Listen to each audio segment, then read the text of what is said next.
Well, she's the most famous celebrity cougar of them all. Since her split from Ashton Kutcher, Demi Moore has been on the prowl, sinking her claws into a string of younger beaus. That's horrible. I'm just reading the words. Her latest heartthrob, Aussie pearl diver Will Hannigan, is 20 years her junior. So let's check out the stars who've defied the odds and found, or at least experimented, with ageless love. Welcome to the Sugar Daddy and Cougar Club.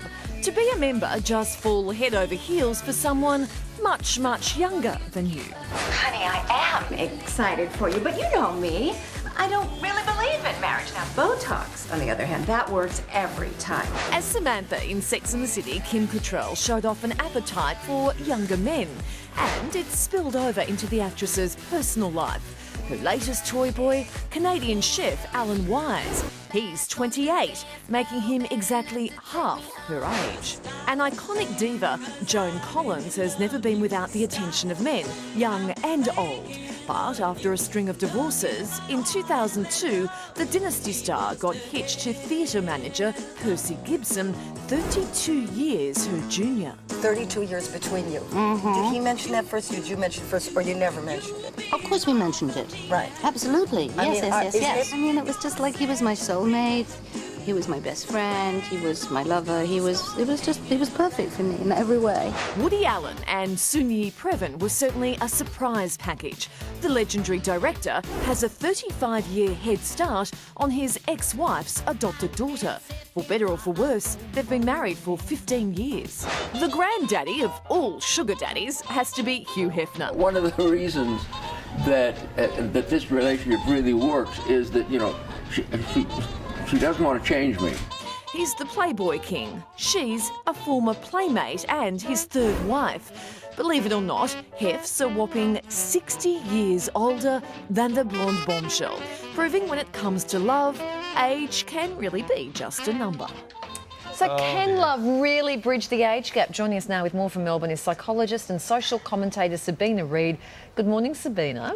Good morning. Why do some people tend to fall for someone who's, way out of their age bracket? Look, I think what we need to look at with the age difference is what does it represent? And for some people, it won't represent so much, but for others, it can mean security. It can mean a father figure, a nurturer, or some kind of emotional need that we're looking to fill in our partner. Yeah, why is this type of relationship so common in Hollywood? Or even is it? Or do we just pick up the ones that are?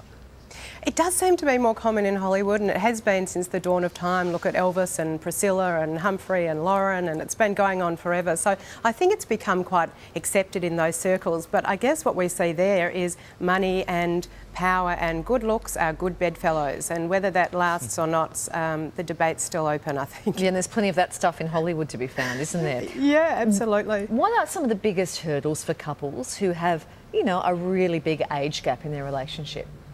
I think probably the biggest one is mismatched life experience. So when one partner has done so much with their career and is over it, and the other person's now just getting ready to ramp up their career, or perhaps one person's had children and the other partner is wanting to have children. And this mismatched life experience can be a real juggle.